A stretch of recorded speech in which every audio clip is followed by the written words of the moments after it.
Le deuxième sujet, c'est les militaires. Et puisqu'il y a les manifestations le 8 décembre, la seule chose que Fort a, c'est les militaires pour réprimer les gens. Hier, j'en ai parlé un peu. Mais nous ne devons pas nous lasser de continuer par parler à nos frères militaires.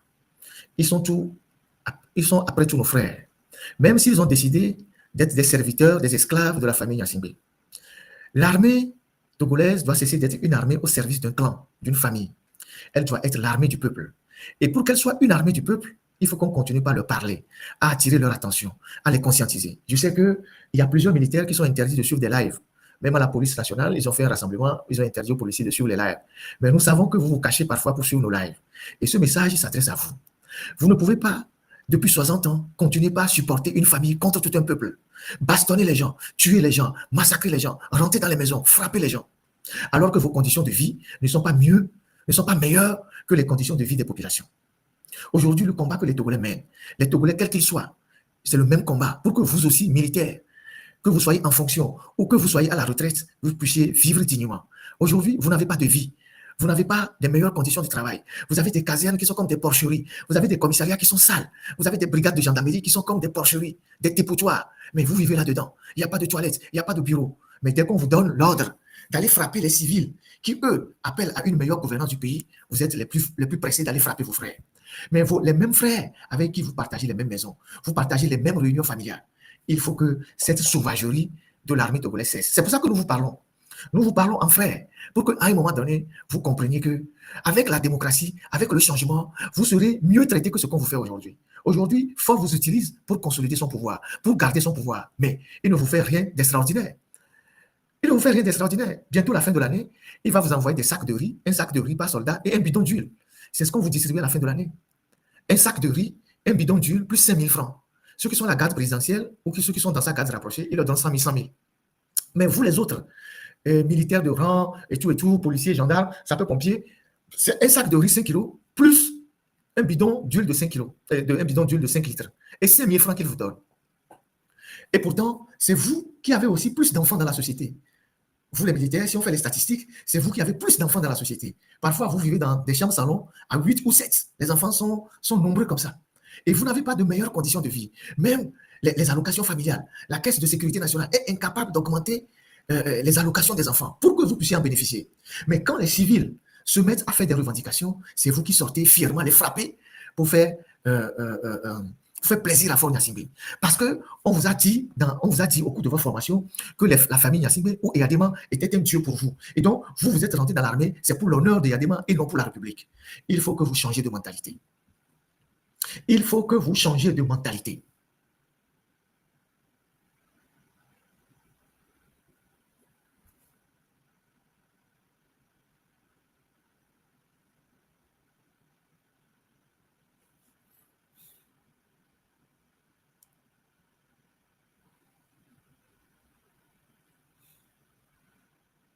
Il faut que vous changiez de mentalité.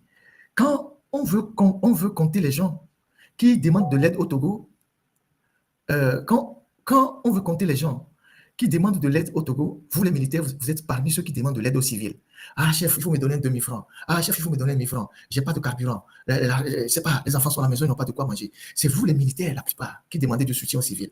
Mais dès que les civils sont dans la rue pour revendiquer ce qui est commun à nous tous, vous prenez plaisir à les frapper. Et ça aussi, vous devez comprendre que les temps ont changé. Vous ne pouvez pas continuer par être des obligés de la famille Gnassingbé, tuer pour les Gnassingbé, réprimer pour les Gnassingbé, massacrer pour le fauteuil des Gnassingbé. Force s'en fout de vous. Combien parmi vous, les militaires, vous avez sur vos comptes bancaires 1 million, 500 000 même, parmi vous les militaires, y compris même certains officiers. Combien parmi vous avez sur vos comptes bancaires 500 000 500 000 même pas. Autant que vous êtes, combien parmi vous? Il n'y en a pratiquement pas. Combien parmi vous, à votre retraite, vous êtes sûr que vous allez mener une meilleure vie? Il n'y en a pratiquement pas. À la fin de votre carrière, vous devenez tous des agents de sécurité armés. Vous êtes devant les banques, vous demandez de l'argent à tout le monde. Donc, la lutte qui se fait aujourd'hui, c'est une lutte pour nous tous, y compris vous. Et vous serez les premiers bénéficiaires. Je vais vous montrer comment, à côté, je ne veux pas vous montrer ce qui se passe à l'ouest parce qu'eux, ils sont déjà très loin. Je vais vous montrer à l'est, du côté du Bénin, ce que Patrice Talon, il fait pour l'armée béninoise.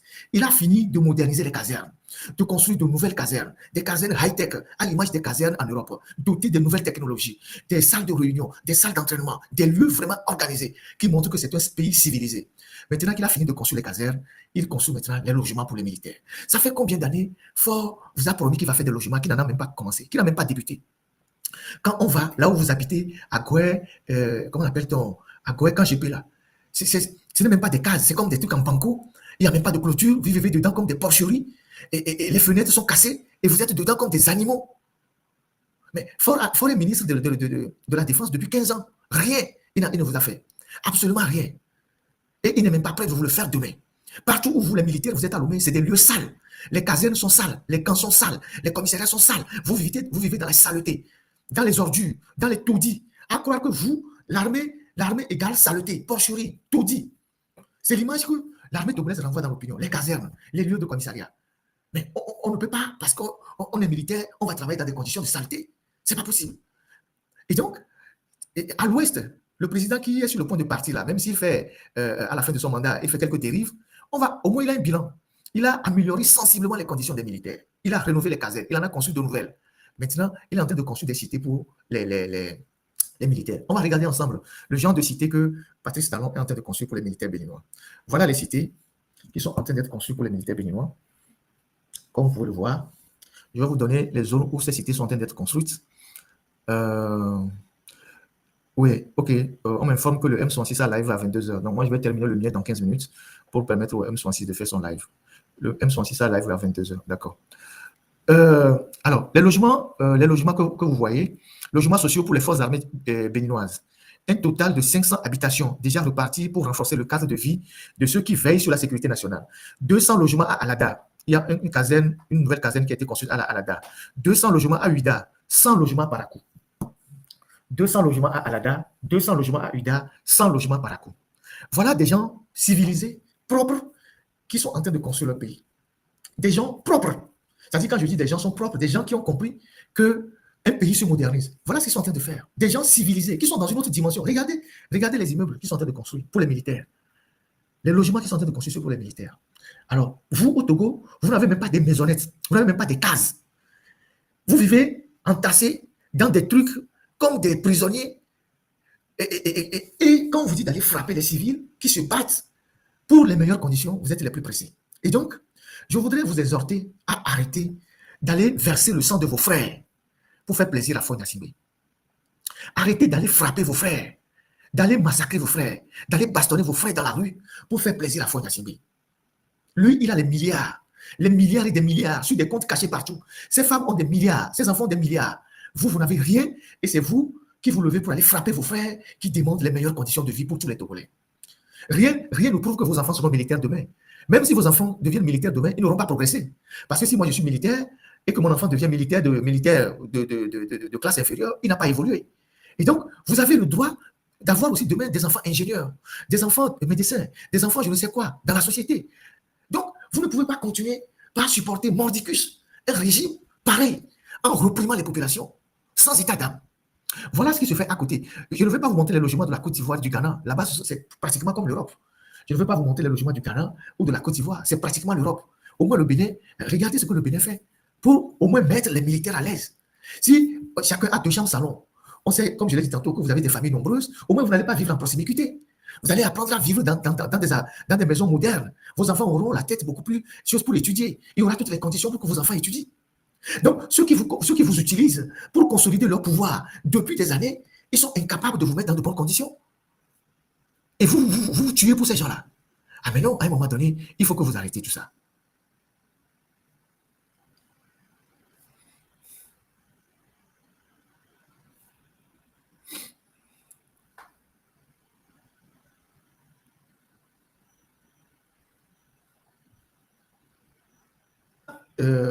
Ce que moi j'ai voulu partager avec vous,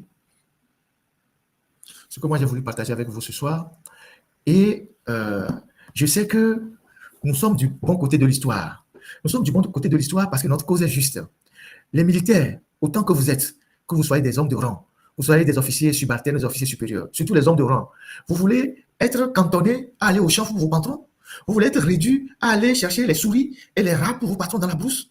Vous vous lavez à la maison le soir, le matin, vous dites à votre épouse que vous allez au boulot. Après, vous êtes à courir derrière les chauves-souris, à courir derrière les rats, à courir derrière, à aller couper le mil pour vos patrons. C'est pour ça qu'on vous a recruté.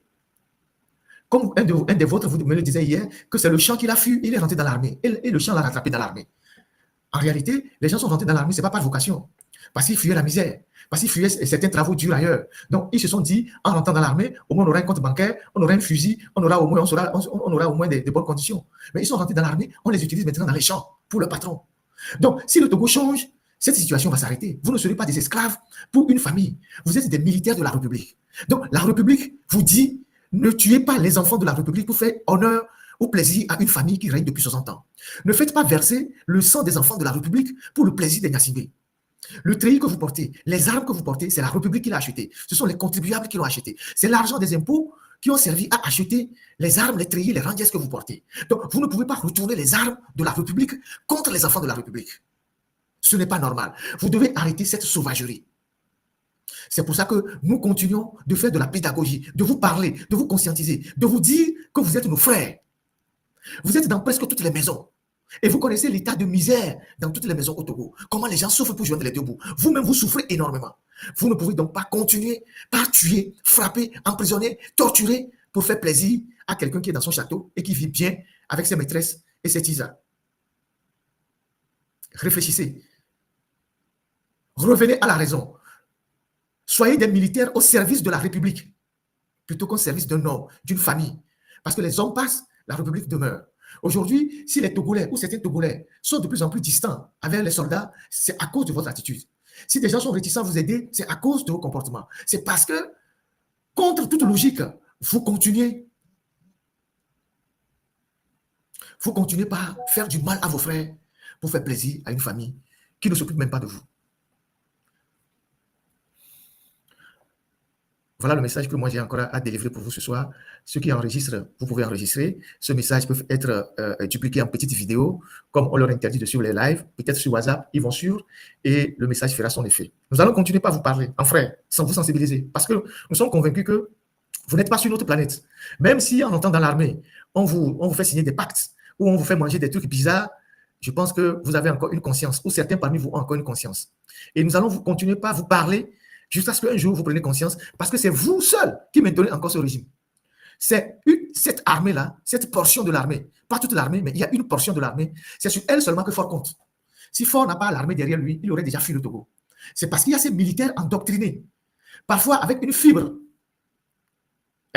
régionaliste. On leur dit, oui, c'est Yadima qui a fait que vous êtes rentré dans l'armée. Que Fort tient encore le pays? Sans ça, Fort n'a aucune force. Il aurait déjà fui le Togo. Et donc, nous allons continuer par vous parler, jusqu'à ce que vous preniez définitivement conscience que notre pays se meurt. Il se meurt avec ses enfants. Le Togo se meurt avec ses enfants. Regardez toute cette jeunesse sans espoir. Regardez toute cette jeunesse perdue. Regardez ces jeunes qui finissent les études et qui ne savent pas où aller demain. Qu'est-ce qu'ils vont devenir? J'ai vu les étudiants de première année de médecine. J'ai vu une photo. Ils étaient tellement nombreux que je me suis dit, mais tout ça, ils vont finir comment? Et ça, ce n'est que la médecine. Première année de médecine. Ils étaient tellement nombreux que je me suis dit, ils vont finir comment? Vous avez par exemple plus de 50 000 étudiants à l'université de Lomé. Et vous en avez sur les 50 000, peut-être 3 000 ou 5 000, disons 5 000, qui sortent chaque année sur le marché de l'emploi. Mais où est-ce qu'ils vont travailler? Vous avez au moins 50 000 étudiants à l'université de Lomé. Et vous avez 5 000 qui sortent sur le marché de l'emploi chaque année. Ils vont travailler où? Vous avez des étudiants qui sortent sur le marché de l'emploi de l'université de Kara. Vous avez des étudiants qui sortent dans les universités privées. Tous ces étudiants vont travailler où? Quel est le secteur qui les absorbe? L'armée? Je ne pense pas. La fonction publique, elle est déjà saturée. Le privé, il n'y a pas suffisamment d'investissement. La plupart finissent dans ces millions. D'autres, ils partent à l'aventure. Et c'est le pays qui perd ses fils, qui perd les bras valides à cause d'un régime liberticide, humanicide, populicide, un régime assassin. Nous devons arrêter ça. Et nous devons arrêter ça avec vous. Voilà. 1300 étudiants en première année de médecine. C'est un étudiant en médecine qui vient de m'envoyer ça. 1300 étudiants en première année de médecine. 1300 en première année de médecine. Ces gens vont finir comment? Il y a ceux qui seront hachés, comme on le dit dans le terme des étudiants. Il y a ceux qui seront hachés en première année. Et quand on va les hacher, ils vont aller dans d'autres facultés. Ils vont devenir quoi? Quel est le marché de l'emploi qui absorbe ceux qui sortent? Aujourd'hui, même le visa que les gens cherchaient pour aller aux États-Unis, il n'y en a plus. Même le visa que les gens cherchaient pour aller aux États-Unis, il n'y en a plus. À cause de nos dirigeants. La faute à nos dirigeants. Même le visa que les gens cherchent pour aller aux États-Unis, il n'y en a plus. Même les visas pour l'Europe deviennent de plus en plus compliqués. Et vous, les militaires, vous ne pouvez pas continuer par regarder vos frères mourir, vos compatriotes mourir. Vous êtes de la même famille que les civils. Qu'est-ce qui fait que quand vous rentrez dans l'armée, vous changez de mentalité? Vous vivez dans les mêmes quartiers que les civils. Vous vivez dans les mêmes quartiers que tout le monde. Qu'est-ce qui fait que dès que vous rentrez dans vos histoires d'armée, là, vous changez de mentalité? Vous devenez des gens méconnaissables, des gens qui agissent comme des sauvages. En tout cas, certains militaires. Combien on vous paye pour faire le sale boulot? Que la République, si le Togo change demain, ne peut pas vous payer. Donc, vous devez revoir votre manière de faire. Même si on vous envoie dans les rues pour faire le maintien d'ordre, faites le maintien d'ordre avec humanisme. Arrêtez de tuer vos frères. Arrêtez de tuer vos amis. Arrêtez de tuer vos enfants. Et prenez l'exemple sur vos anciens patrons. Ils sont devenus quoi aujourd'hui? Les Tidjani, les Titikmina, les Katanga. Tous ces gens sont devenus quoi? C'est des gens qui ont donné leur patrie pour Yassime. C'est des gens qui se sont dit, rien ne doit les séparer de la famille Yassime. Ces gens se sont frappés la poitrine en disant, c'est la famille Yassime ou rien. Les Titikmina ont massacré les gens, torturé les gens. Les Massina, pareil. Les Tidjani, au point que Tidjani, Ford l'a tellement remercié de la pire des manières que quand il est décédé, il a préféré qu'on aille l'enterrer dans le pays de ses ancêtres. Regardez comment ils finissent tous. Regardez comment vos patrons finissent. Donc, réveillez-vous. Et arrêtez de tuer vos frères pour faire plaisir à un individu qui ne fait d'ailleurs rien pour vous, qui n'améliore pas vos conditions. Tous un sac de riz de 50 kilos et le bidon d'huile qu'on va vous donner à la fin de l'année et les 5 000 francs, tous les Togolais peuvent vous donner ça. À la limite, c'est une moquerie. Ils se moquent de vous. J'aborde le dernier sujet rapidement pour mettre fin au live, comme le M66 a un live tout à l'heure à 22h. Donc, le M66 a un live tout à l'heure à 22h. S'il vous plaît,